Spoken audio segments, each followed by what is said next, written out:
Nah, kalau kita coba lihat, inflasi tahun ini atau tahunan pun hanya levelnya 2,6% aja. Jadi, Hmm. tinggal mencari yang kinerjanya di atas itu, Pak. Nah, kebetulan untuk dua produk reksadana saham kita, ya, misalnya kayak Value Discovery, ataupun yang Ava Navigator, itu year to date, ya, per tanggal 21 April kemarin, itu kinerjanya di tahun ini aja ya, dari awal tahun sampai 21 April, itu sekitar 17%-an sudah. Oh. Ya, jadi itu udah jelas merupakan salah satu alternatif instrumen yang bisa teman-teman pakai untuk bisa berinvestasi dan sekaligus juga mengalahkan inflasi. Ya, Nah, jadi mengalahkan. memang paling tinggi, ya. Jadi memang yang paling tinggi masih di instrumen reksadana saham sih Pak, yang paling menarik ya. Gitu. Ya, Meskipun untuk fixed income pun juga nggak kalah. Kalau kita lihat di reksadana-reksadana fixed income kita, ya selama 3 tahun terakhir itu biasanya rata-rata di atas 7%. Jadi masih tetap menarik juga dengan meskipun dengan risiko yang tentunya lebih rendah ya dibandingkan dengan saham. ya. Kemudian kalau pasar uang, Pak.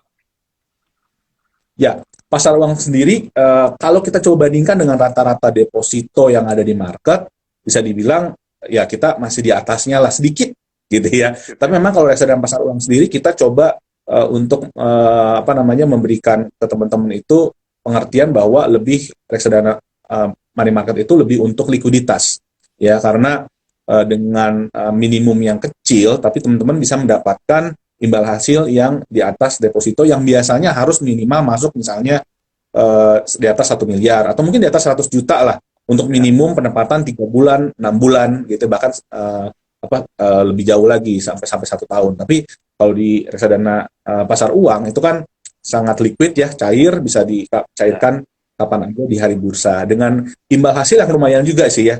Kalau 1 tahun terakhir itu sekitar 2,9% per tahun. Memang tidak setinggi saham ataupun fixed income. Ya, ya memang kalau untuk reksadana ini mau investor kecil, investor besar dapat keuntungannya sama ya, based on Betul, NAV betul, per unit nih teman-teman ya. Jadi betul. kalau teman-teman pengen mendapatkan bunga misalnya 4% per tahun gitu ya, itu Ya, teman-teman kalau direct gitu ya, naruh di deposito langsung ya, itu uangnya harus di atas 100 juta atau bahkan di atas 1 miliar lah ya. Tapi kalau teman-teman betul. dengan uang ya misalnya membeli reksadana Ispring ini misalnya lagi ada promo nih ya teman-teman ya. Lagi ada promo di Ispring ini di mana teman-teman kalau misalnya membeli 2 juta aja gitu ya, langsung dapat reksadana pasar uang 100.000 nih ya teman-teman ya. Kemudian secara returnnya pun itu lebih tinggi sedikit di atas deposito ya teman-teman ya. Jangan lupa teman-teman pakai kode promo THR April ya, huruf besar semua. Ini berlaku sampai tanggal 28 April. Siapa cepat ya dapat ya teman-teman ya. Silakan teman-teman. Dan tadi yang cukup menarik dari Pak Risano Chandra tadi ya mengatakan bahwa kinerja untuk reksadana saham Ispring ini dari awal tahun sampai dengan tanggal 20 atau 21 April ya Pak ya tadi ya, itu sudah ya, 17%. Ini artinya dibandingkan dengan kinerja IHSG sebagai benchmarknya, ini sudah di atas teman-teman ya. Dan cukup menarik, bisa dijadikan salah satu pertimbangan juga kalau teman-teman ingin investasi santai dengan risiko yang lebih rendah tentunya ya, karena sudah terbagi ke dalam beberapa saham. Teman-teman silakan pilih reksadana saham, salah satunya dari Ispring ini ya teman-teman ya. Oke, Pak, back to the topic ya Pak ya. Saya ingin ya. menanyakan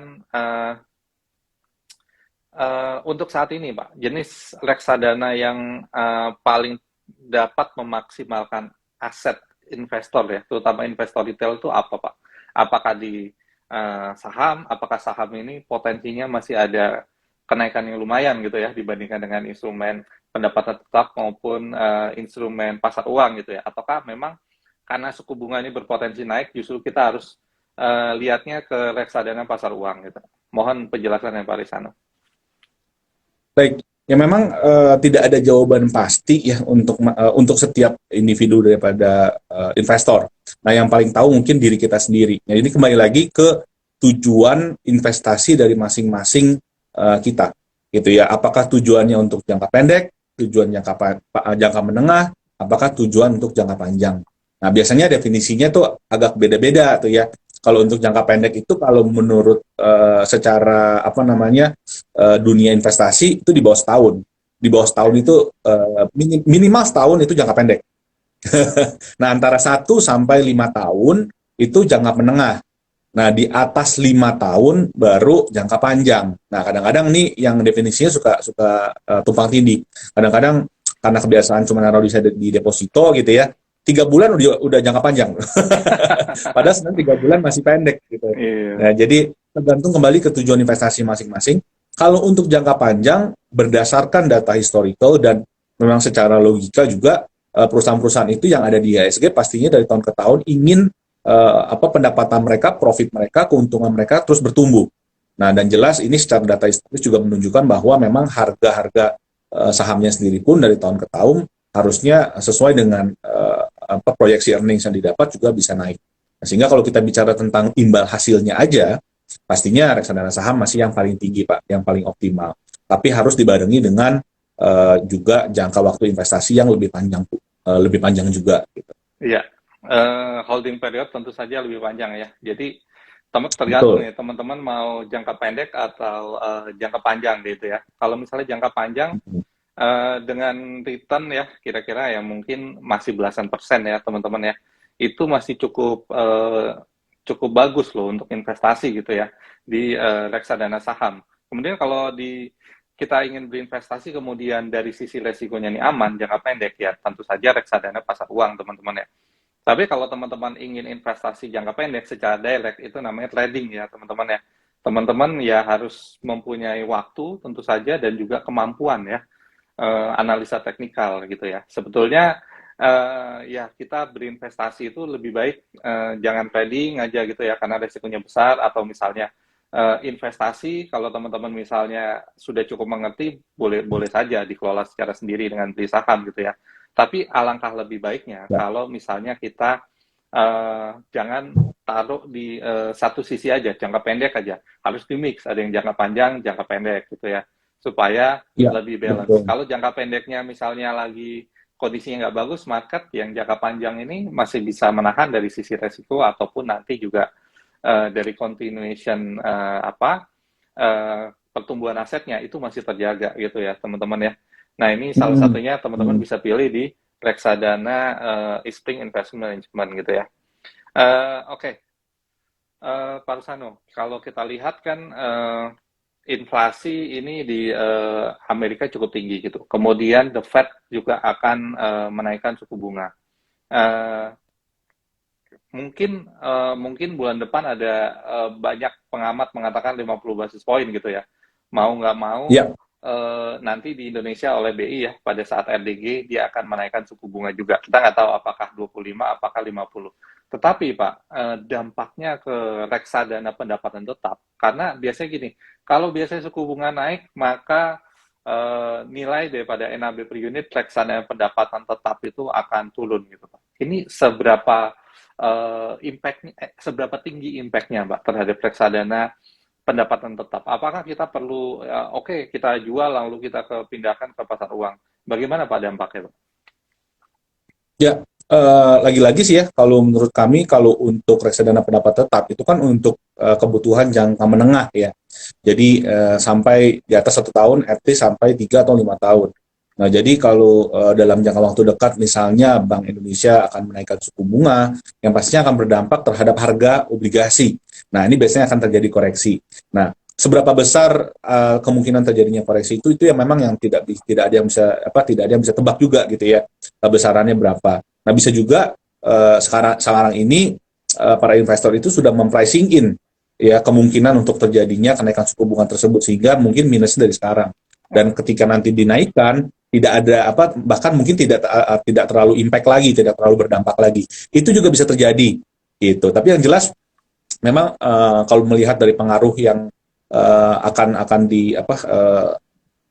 ada gitu dari kenaikan suku bunga Amerika Serikat sendiri, ya kemungkinan sih pasti Bank Sentral Indonesia juga pasti akan mengadjust ya atau menyesuaikan gitu, dan pastinya ini akan membuat pasar obligasi itu pastinya akan mengalami koreksi entah sekarang atau nanti.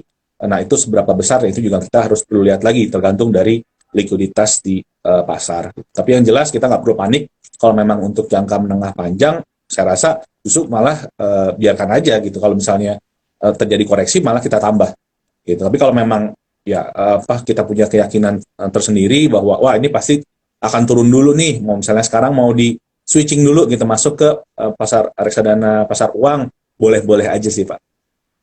Iya, Gitu. dan kenaikan suku bunga ini kan sepertinya juga bertahap gitu Pak ya, jadi nggak langsung secara Betul. Tidak akan drastis ekstrim. gitu Ya. ya. Iya, Betul, jadi tidak akan drastis. dampak Gitu. betul dampaknya juga terhadap kinerja daripada reksadana pendapatan tetap tentunya tidak akan drastis juga gitu ya teman-teman ya. Iya, Dan biasanya sih akan minimal lah. Ya. ya Pak, kalau misalnya tadi Bapak kan mengatakan gitu ya, bahkan mungkin aja saat ini posisinya sudah didiskontokan gitu ya, sudah price in gitu.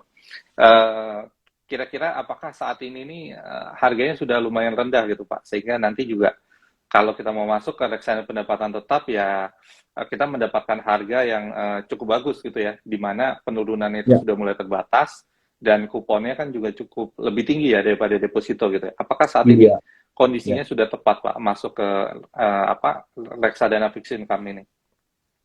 Ya, kalau memang kita punya sudah punya porsinya untuk kebutuhan jangka menengah, saya rasa saat ini udah merupakan saat yang cukup tepat juga sih untuk bisa masuk ke entry point, masuk ke reksadana pendapatan tetap ya. Gitu karena memang betul harga juga sudah relatifly murah. Ya misalnya kalau terjadi kenaikan lagi ya mungkin bisa lebih murah lagi sih mungkin, tapi downside potensialnya mungkin lebih kecil gitu. Karena udah terbatas lah gitu ya penurunannya harus. Oke, Pak. Oke, itu kira-kira di reksadana pendapatan tetap, Pak. Jadi ya, jadi memang harganya masih cukup rendah gitu ya. Bagaimana dengan reksadana saham nih, Pak? IHSG tiba-tiba tadi sempat menghijau, kemudian setelah pasca penutupan market gitu ya, ini kembali terkoreksi tapi tipis hanya 9 poin ya, minus Tipis. Ya, 0,13% gitu ya. Sepertinya ada ya. perlawanan nih dari level terendahnya ya. Mungkin ini level terendah Pak selama kurang lebih satu minggu ya mungkin ya. Ini Ya, level satu terendah mingguan. satu mingguan. Ya, Kemudian balik lagi ke level 7.200-an gitu ya.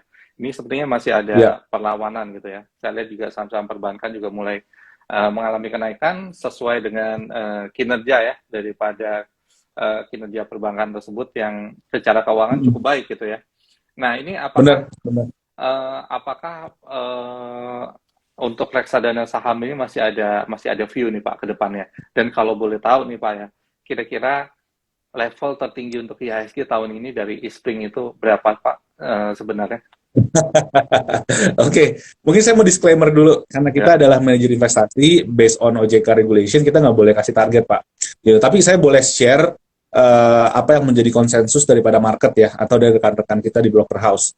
Nah, jadi di awal tahun memang target untuk akhir tahun IHSG itu sebenarnya dengan kenaikan asumsi earnings 15% ya atau kenaikan profit itu 15%, target IHSG itu di 7.200. Nah, tapi apa boleh buat, sekarang baru bulan 4, kemarin bahkan sudah sempat menyentuh 7.300, dan sekarang ada di level 7.200, 7.300 ya. Nah, jadi kita memang melihat adanya kemungkinan revisi earnings nih. Karena melihat dari beberapa earnings perbankan yang besar tadi ya, sudah keluar, bahkan di atas ekspektasi. Nah, jadi ada kemungkinan memang untuk revisi earnings. Nah, jadi banyak juga dari dari teman-teman broker house yang kita kenal juga banyak yang cukup optimis bahkan di akhir tahun itu bisa melihat IHSG itu di level 7.800. Nah, dan bukannya dan kalau menurut kita sih lihat harusnya nggak menutup kemungkinan juga bisa mencapai ke level situ ya gitu karena memang ini baru masih early ya kita masih melihat banyak seru lah yang akan ada di bursa kita ya banyak saham-saham baru yang IPO ya dari sektor teknologi yang kita kemarin sudah lihat dan ke depan juga masih ada nama-nama baru yang keren-keren yang kemungkinan akan juga ikut melantai di bursa saham. Nah ini pastinya akan menarik minat dari para investor ya, investor lokal maupun asing ya untuk bisa masuk ke Indonesia nih, gitu karena memang secara fundamental kita bagus dan secara valuasi kita murah, gitu. Jadi harusnya investor pasti akan tertarik untuk masuk Indonesia lebih banyak sih ke depannya. Jadi untuk angka sampai akhir tahun memang ya tebak-tebak buah manggis, nggak ada yang pasti, tapi yang jelas kenaikan itu masih cukup besar sekali potensinya untuk di Indonesia. Baik, ya sekarang masih 7.200, ada potensi ke 7.800 ya, disclaimer all. Ya kalau nggak tahun ini Ya, ya tahun depan ya rasanya bisa lah Pak tercapai ya, karena valuasi daripada saham-saham kita tuh masih murah gitu ya. Kemudian perekonomian kita juga bertumbuh cukup baik gitu ya. Pak, kalau boleh tahu nih, selain dari sektor keuangan, kalau secara story gitu Pak ya, apakah ada sektor-sektor lainnya yang menjadi andalan di Ispling? Ispling melihat potensinya nih, kira-kira sektor apa nih Pak yang bakal perform gitu Pak ya?